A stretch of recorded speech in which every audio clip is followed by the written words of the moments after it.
Hello' friends, সকলোকে মোৰ চেনেললৈ স্বাগতম জনাইছোঁ। আজি আবেলি খাবৰ বাবে ব্ৰেড চপ বনাইছিলোঁ, তাকে ভিডিঅ'টো আপোনালোকৰ মাজলৈ আগবঢ়ালোঁ। স্কিপ নকৰাকৈ চাই যাবচোন। এয়া মই প্ৰথমতে আলু, গাজৰ আৰু মটৰ অলপ সিজাই লৈছোঁ। সপোনে যিহেতু পাচলি বৰকৈ নাখায়, সেইবাবে মই এনেদৰে কিবা কিবি কৰি তাক পাচলিটো খুৱাবলৈ চেষ্টা কৰোঁ। এয়া মই অলপ বাৰীৰে পালেং শাক কাটি লৈছোঁ, তাতে পিঁয়াজ দিছোঁ। আচলতে ব্ৰেড চপত এইবোৰ নিদিলেও হয়, অকল আলুৰে বনাব পাৰি। মই কিন্তু সপোনৰ বাবে বনাইছোঁ বাবেহে মই এনেদৰে সকলোবিলাক পাচলি মিক্স কৰিছোঁ। অকণমান জলকীয়া দিছোঁ, সি যিহেতু জ্বলা খাব পাৰে।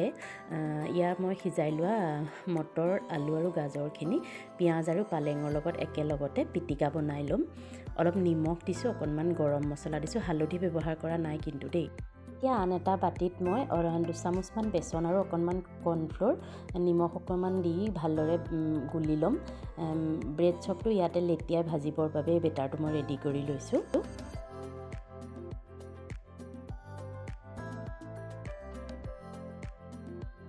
এতিয়া মই ব্ৰেডখিনি ট্ৰায়েংগল শ্বেপত কাটি লৈছোঁ।